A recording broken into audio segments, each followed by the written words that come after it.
Abramos nuestras Biblias, hermanos, en 1 Corintios capítulo 14, versículos del 1 al 11. 1 Corintios 14, del 1 al 11. Hoy estamos con la segunda parte de la enseñanza de la escatología. 1 Corintios capítulo 14, versículo del 1 al 11. Enviamos saludos a todos aquellos que nos miran a través de nuestras redes sociales. 1 Corintios 14, del 1 al 11.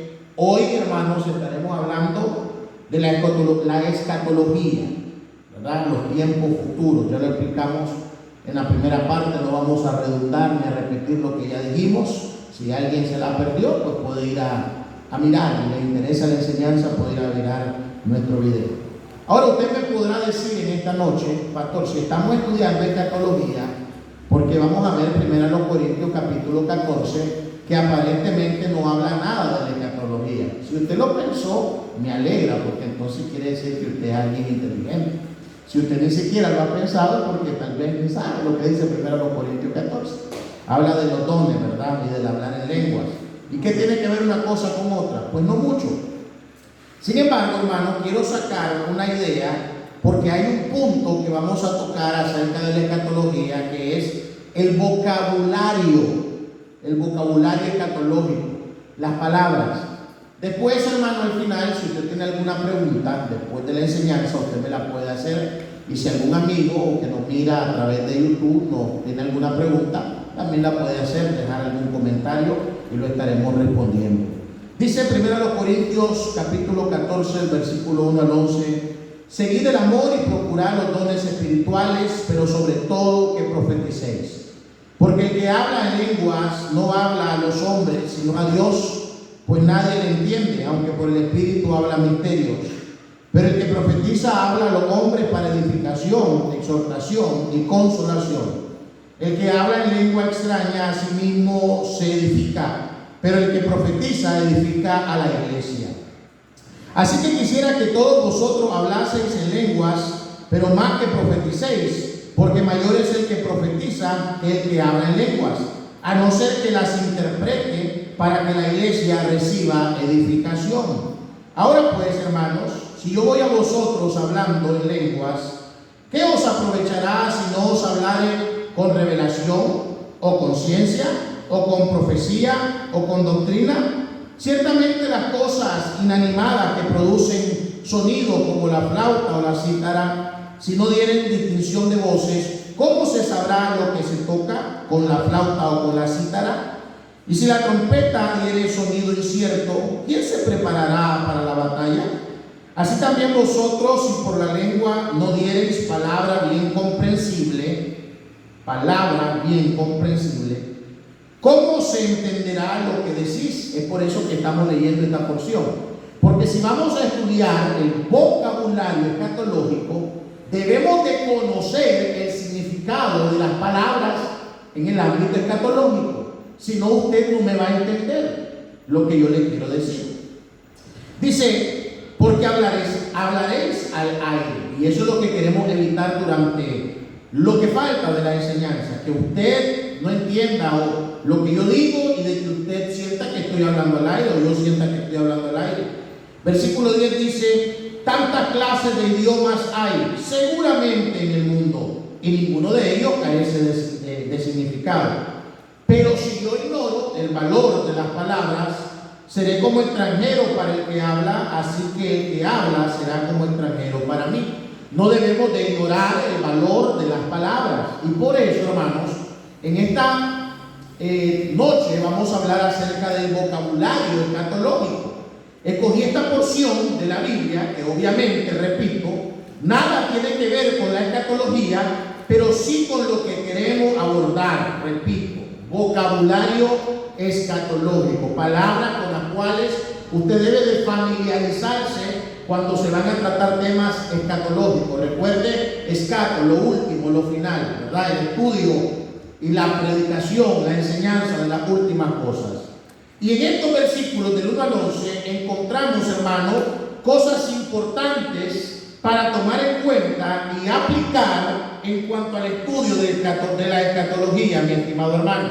Número 1, este capítulo nos habla acerca de profetizar. no solamente nos habla de profetizar, sino que nos dice que el que profetiza es mayor que el que habla en lengua, porque en la iglesia de los Corintios, hermano, la iglesia se había desenfrenado y había un abuso en los dones del Señor, y la gente estaba haciendo lo que hoy está haciendo también muchas iglesias, hablando locura y sandeces, palabras que no tienen significado. Por eso Pablo les dice: tantas clases de idiomas hay en el mundo, seguramente, y ninguno de ellos carece de significado. ¿Me doy a entender, mi estimado hermano?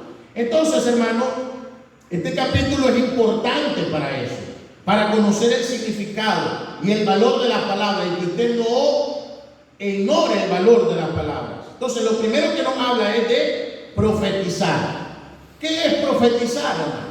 Porque de repente hemos creído que profetizar es: hermano, ahora vengo yo y le profetizo un marido a usted, hermana, que está soltera. Le voy a dar un marido, y un marido con carro.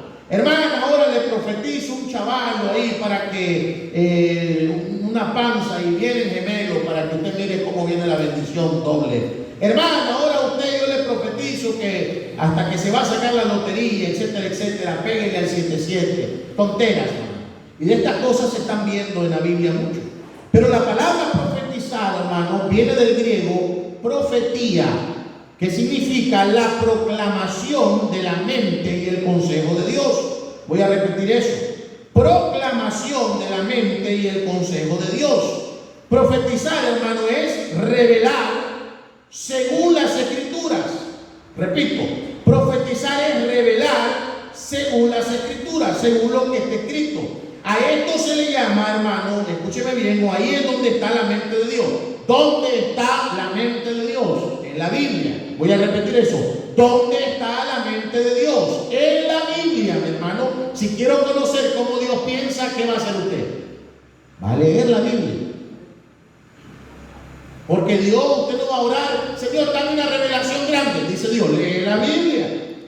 Dame una gran revelación. Lee la Biblia. No sé qué hacer para este problema. Lea la Biblia. Los planes y propósitos de Dios con las personas en sí están en la Biblia. Pero también están los planes y los propósitos con el mundo que vivimos y el sistema que hoy nos controla. Ahí está la mente de Dios.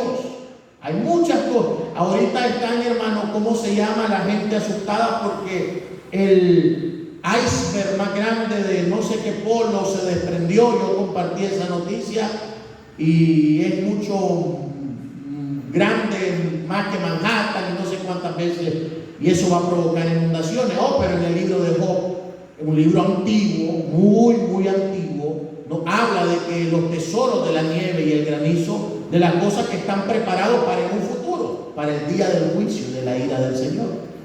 Ok, ¿dónde está eso? En la Biblia. Número 2, hermano, hay otra cosa que aparece en este versículo, en este capítulo, importante para el estudio del vocabulario escatológico. Habla también aquí: lo que hablamos se debe de entender. En una iglesia, lo que se habla debe entenderse. O sea, si yo hablo, usted me tiene que entender. Si yo le digo shibirí, shibirí, ¿qué me dice usted? Nada. ¿Qué me va a decir? Si está conmigo. Entonces, mi hermano, en la Biblia, por eso Pablo les dice que tiene que haber, hermano, ¿verdad? Cuando yo hablo, se entiende, se debe entender, porque el que ocupa el lugar de simple oyente, ¿cómo dirá amén a su acción de gracia? Entonces, lo que hablamos debe de entenderse. Solo cuando el oyente entiende el mensaje y las palabras que se le dicen, podrá ser edificado, exhortado y consolado.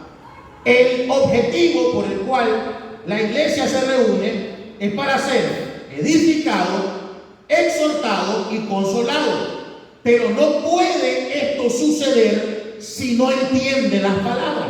Por eso, repito, tenemos que estudiar el vocabulario escatológico. Número 3. ¿Qué elementos deben estar en nuestra enseñanza? ¿Qué elementos deben estar en nuestra enseñanza? Ahí la palabra de Dios dice revelación.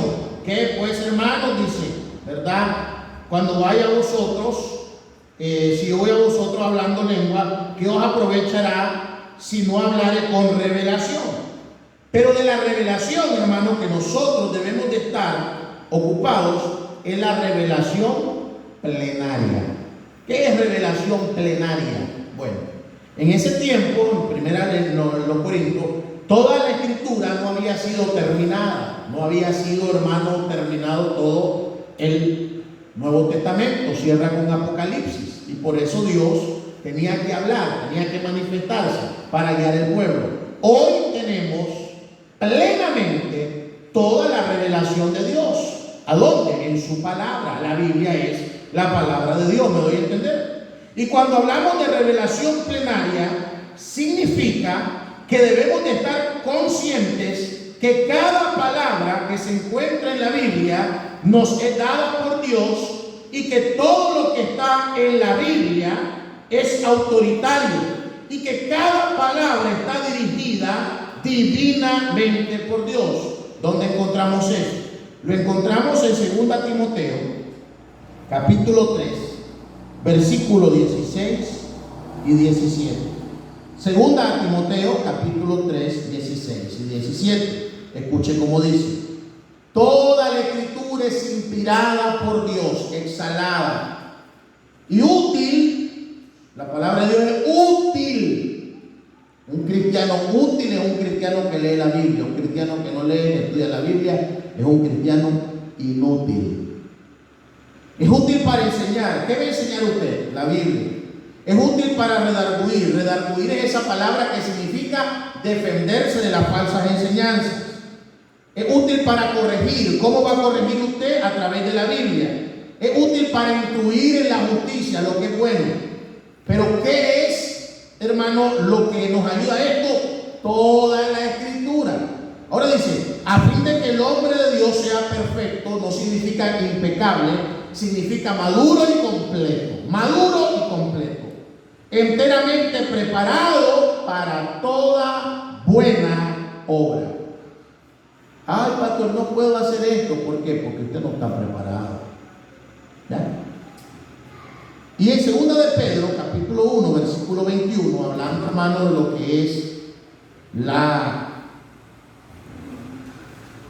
revelación plenaria, nos dice la palabra de Dios: porque nunca la profecía fue traída por voluntad humana, sino que los santos hombres de Dios hablaron siendo inspirados por el Espíritu Santo. A eso le llamamos, hermano, revelación plenaria. Toda la Biblia es inspirada por Dios. Toda la Escritura. ¿Está conmigo, hermano? Entonces Pablo exhorta a los hermanos y le dice: debemos de venir con revelación. Debemos de venir con ciencia. ¿Qué es ciencia? Le vamos a enseñar ciencias naturales a la gente en la iglesia. Pues de vez en cuando hay que enseñar algunas cosas, ¿verdad? Pero se refiere ciencia a conocimiento. ¿Qué es la ciencia?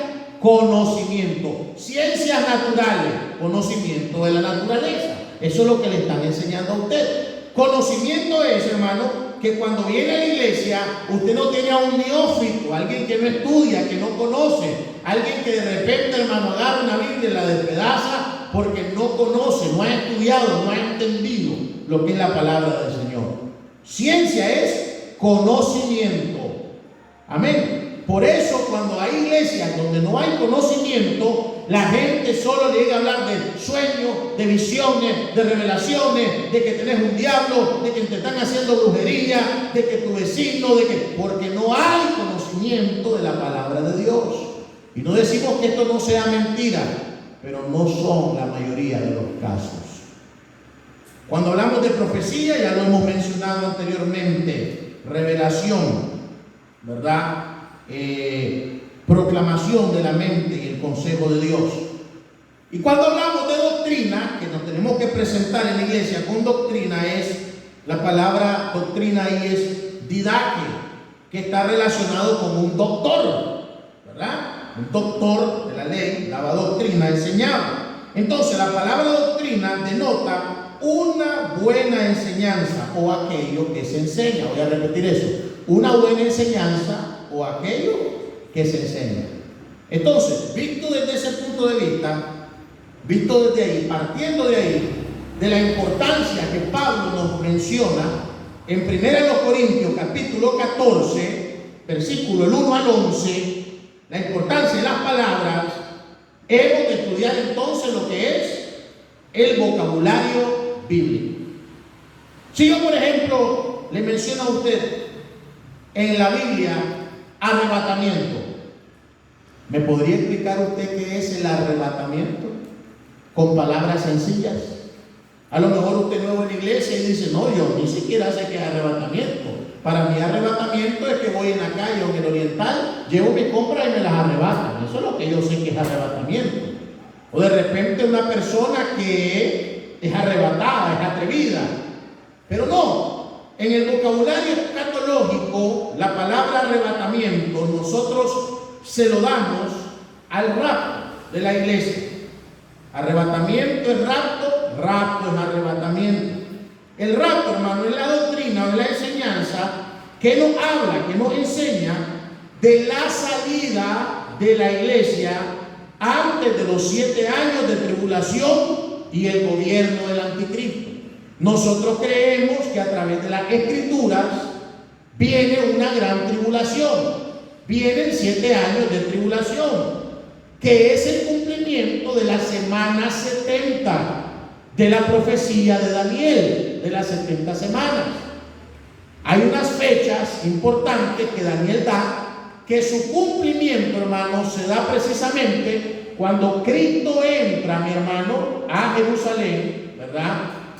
Donde él iba a ser crucificado, donde dice, bendito el que viene en el nombre del Señor. En ese momento se cumple, mi hermano, exactamente 69 semanas de años, y eso lo vamos a abordar más después. Y Dios deja de tratar con el pueblo judío para tratar con los gentiles. Ya vamos a hablar de esto. Entonces, el cumplimiento de la semana 70, ¿verdad? Es el tiempo en el cual el anticristo va a reinar sobre la tierra. 7 años, hermano, de dificultades, de problemas, 7 años de persecución. Vamos a hablar más de eso más adelante. Porque, hermano, desde hace algunos tiempos le estamos diciendo a nosotros de que viene una hambruna al mundo. Una hambruna al mundo. Yo me asusté hoy, no sé si usted se imagina esto, pero he visto videos ahí en las redes sociales en Estados Unidos. A mí me da risa esto, porque usted habla y no sabe. Hay gente que habla y no sabe. Dicen, si aquí una hamburguesa te cuesta, ¿cuánto puede valer una hamburguesa en McDonald's? A lo mejor 200 pesos, Big Mac, qué sé yo, 200, 250 pesos. Entonces usted, allá en Estados Unidos te cuesta $250. Eso no es verdad. Eso no es verdad. Si allá te cuesta, si aquí te cuesta una hamburguesa 250, aquí te cuesta como $8. Allá en Estados Unidos te cuesta como $8. O 12. Más o menos. Si aquí usted llena el tanque de gasolina con 2.500 pesos, en Estados Unidos usted lo llena con $20. Entonces no andemos creyendo nosotros que si aquí la docena de limones en Nicaragua vale, una docena de limones ahorita, por ejemplo, a 2 pesos, 3 pesos, 36 pesos, limones grandes, porque está caro el limón, ¿no? 3 pesos un limón, una docena, 36. No crea que allá en Estados Unidos una docena de limones vale $36. No, obviamente no. Pero la sorpresa es que en ese video que miré yo de TikTok, qué sé yo, 4 limones en Estados Unidos, $5. 4 limones, $5. ¿Cuánto es $5? ¿Ah? Estamos hablando de 180 pesos. Por 5 limoncitos. Y hoy, que me quería yo hacer, bueno, me lo hice una comidita ahí, sabrosa. Voy a comprar unas libras de papa a 50 córdobas. Una libra de papa. Eso es una vulgaridad ya. Ya ni pollo con papa puede comer uno. Les dije pollo con papa, no pollo con patas. Dice que eso está carísimo, hermano. El arroz, hermano, 20 y pico la libra del buen arroz, porque te venden otro arroz, hermano, todo hecho pante que te queda más. El arroz bueno, 20 y pico, ¿vale? Y hemos hablado de eso, y la situación no va a mejorar. De repente usted escucha a los pentecostales decir: oh, vienen tiempos buenos, el año 2023, el año de la bendición, el año de la profecía, el año que Dios te da, arrebata la bendición. No. No hablan con conocimiento. Y como a la gente le encanta eso, que los emocionen, que los engañen, fíjense que a la gente le encanta que le den falsa esperanza. Pero la verdad, la gente le huye a la verdad. Entonces, cuando hablamos de arrebatamiento, estamos hablando del rapto, la salida de la iglesia antes de los 7 años de tribulación y el gobierno del anticristo. Ténganlo en mente para cuando vayamos viendo los otros temas. Cuando hablamos del anticristo, estamos hablando de la bestia que sale en Apocalipsis capítulo 13, del versículo 1 al 10. Ahorita no lo vamos a leer. Pero en Apocalipsis capítulo 13, versículo 1 al 10, yo lo he enseñado eso, se da el cumplimiento o la culminación o el establecimiento del nuevo orden mundial, del Novus Ordus Seclorum, que sale en el billete de $1, ¿verdad? Porque siendo una moneda americana, tiene palabras en latín del Imperio Romano. No sé pues qué tendría que ver, dice usted, pero bueno. En el capítulo 13 de Apocalipsis, si usted lo lee, ojalá lo lea, se da el cumplimiento del nuevo orden mundial. Un solo gobernante, una sola religión y una sola moneda. Y un solo también, hermano, ejército. Y entonces ahí aparece la bestia. Pero como usted lee la Biblia y mira muchas películas, cuando sale la bestia, usted cree que sale un animal horrible como Godzilla. Y dice: sale de la agua, dice usted. ¡Oh, qué barbaridad! ¿Cómo se ve esa bestia? Más grande que los edificios, ¡qué barbaridad! ¡Ay, me da miedo Apocalipsis leerlo por eso! Porque usted, hermano, realmente no tiene conocimiento. Fíjense que el carro Cadillac que conduce el presidente Biden, hermano, se llama la bestia. Él se llama la bestia. Pesa 10 toneladas. No le entran cohetes, no le entra granada. Está.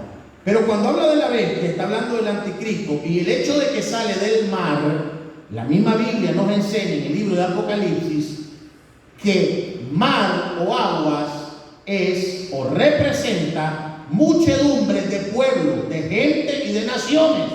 No nos está hablando de agua del mar, no nos está hablando que de en medio del mundo saldrá un hombre que durante el periodo de la tribulación, él dice paz y tranquilidad, entonces se manifiesta, gobierna y, por decirlo de esta manera, es un emperador, hermano, que no tiene reparo de matar, aniquilar y torturar a aquel que no se rinda a adorarlo. Entonces, eso hablamos del anticristo. También la Biblia lo describe como el hijo de pecado, el hijo de perdición. Es el cuerno pequeño. Ahora usted dice: pastor, ¿qué significan los cuernos en la Biblia? Usted cree: ay, los cuernos. Cuerno significa autoridad. En una porción de la palabra de Dios dice, cuando los profetas malvados, ¿se acuerdan ustedes? Micaías: hacedme 2 cuernos, dice, y dile: así ha dicho Jehová con estos cuernos, porque cuerno ha significado autoridad. Entonces, ese anticristo es el cuerno pequeño en el libro de Daniel, que se levanta de 10 cuernos grandes que hablan de autoridad. En el libro de Daniel también nos habla del anticristo con el nombre de el príncipe que ha de venir. Cuando usted escuche eso, se refiere al anticristo. En palabras más claras, el anticristo es el hombre que el diablo poseerá, repito, es el hombre que el diablo poseerá para gobernar este mundo con la salida de la iglesia en el rapto, y que Dios le entregará, ¿cómo, pastor? Sí, Dios le entregará todo el poder para engañar a los que no creyeron a la verdad. Dios le entrega el poder al anticristo para engañar a todos aquellos que no creyeron a la verdad. Vamos a leer eso. Segunda a los Tesalonicenses 2, del 8 al 12. Segunda a los Tesalonicenses 2, del 8 al 2.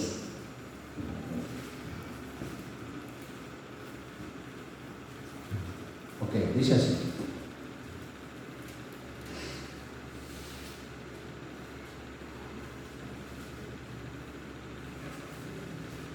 Dice así. Y entonces se manifestará aquel inicuo, es el anticristo, a quien el Señor matará con el espíritu de su boca y destruirá con el resplandor de su venida. Inicuo cuyo advenimiento es por obra de Satanás, con gran poder y señales y prodigios mentirosos, y con todo engaño de iniquidad para los que se pierden, por cuanto no recibieron el amor de la verdad para ser salvos. Por esto Dios les envía un espíritu, un poder engañoso, para que crean la mentira, a fin de que sean condenados todos los que no creyeron a la verdad, sino que se complacieron en la injusticia. Entonces ese es el anticristo. En la Biblia también encontrará, en la escatología y en la Biblia encontrará la palabra gentiles. ¿Quiénes son los gentiles? Sencillamente, hermanos, los gentiles son todas aquellas personas que no pertenecen al pueblo judío. Recuerde esto: todo judío es israelita, pero no todo israelita es judío. A ver, pastor, barájemela de una manera. Israel es todo el pueblo de Dios, compuesto por las 12 tribus de Israel: Rubén, Simeón, Leví, Judá, Isaacar, Zabulón, Benjamín, Dan, Neftalí, Gad, Aser y José. De esas 12 tribus, la única tribu, hermano, que se mantuvo pura y que no se mezcló con los asirios para dar nacimiento a la especie, por decirlo de otra manera, o la raza samaritana, fueron los judíos. Entonces tenemos que decir: gentiles son todos aquellos que no son judíos, pero que tampoco le pertenecen a la iglesia del Señor. Porque cuando la Biblia habla de la iglesia de Dios o el pueblo de Dios, se refiere tanto a judíos y a gentiles que han reconocido a Cristo como su Señor y Salvador personal y vienen a ser parte de la iglesia de Cristo. Amén. Y ahí es donde viene la palabra la iglesia del Señor. ¿Qué es la iglesia del Señor? La iglesia del Señor, hermano, es el cuerpo de Cristo formado en una asamblea local. La Biblia enseña de iglesias locales. Esta es la iglesia del Señor.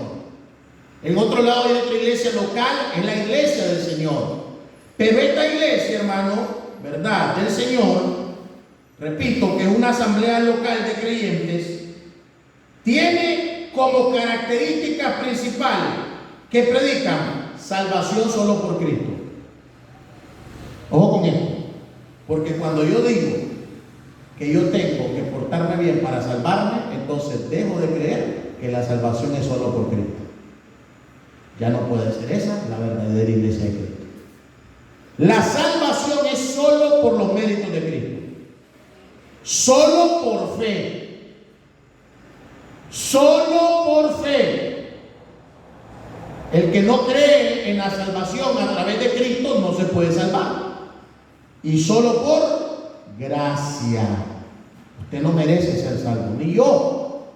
Estas tres cosas distinguen a la verdadera iglesia de Cristo.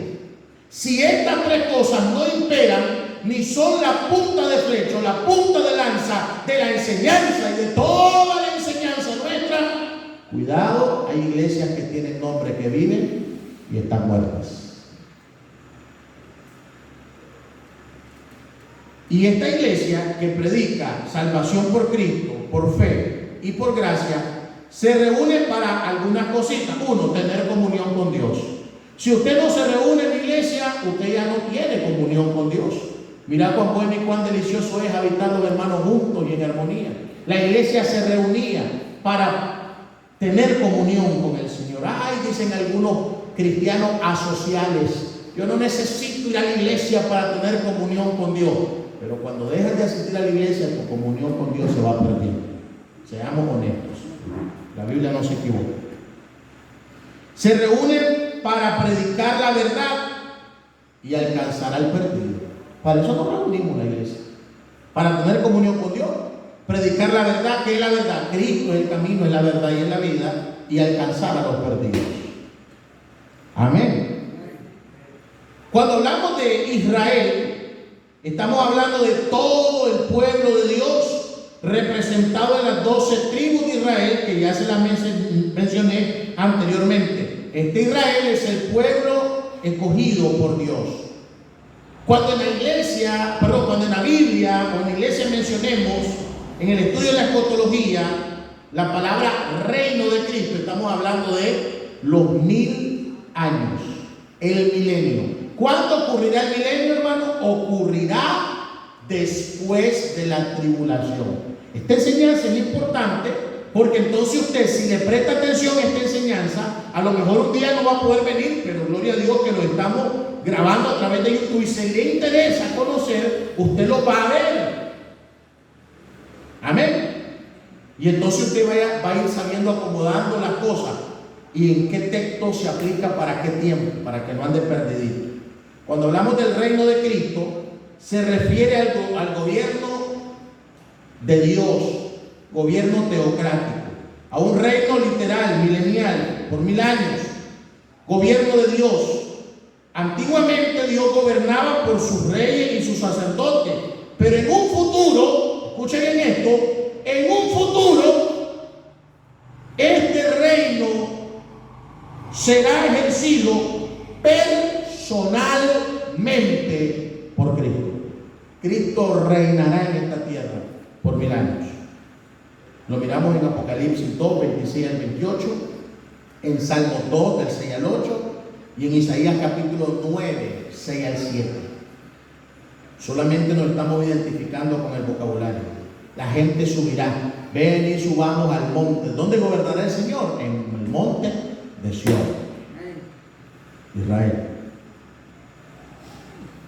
Cuando hablamos de tribulación, la palabra tribulación, estamos hablando de un periodo de aflicción, de terror, de muerte, de espanto, de persecución, de lamento, descrito en la profecía de la semana 70 de Daniel. Todo esto después del rapto o del arrebatamiento de la iglesia. Y por último, hermanos, no menos importante, está la frase o la palabra tribunal de Cristo, todo este vocabulario escatológico. Con esto quiero finalizar. Porque usted, siendo cristiano bautista, que se supone que los bautistas estudiamos la Biblia, y sí estudiamos la Biblia, pero parece que eso ya se quedó en el pasado. Porque no vemos muchos estudiosos ahora de la Biblia. Y aún nuestros pastores y nuestros predicadores con mensajes insípidos y superficiales. Y cuando alguien quiere ahondar en la Biblia, ¡ay, eso no es necesario! Los bautistas teníamos esa buena identidad afuera, que hoy se ha perdido porque los pastores ya no están estudiando Biblia. ¿Están conmigo? Tribunal de Cristo.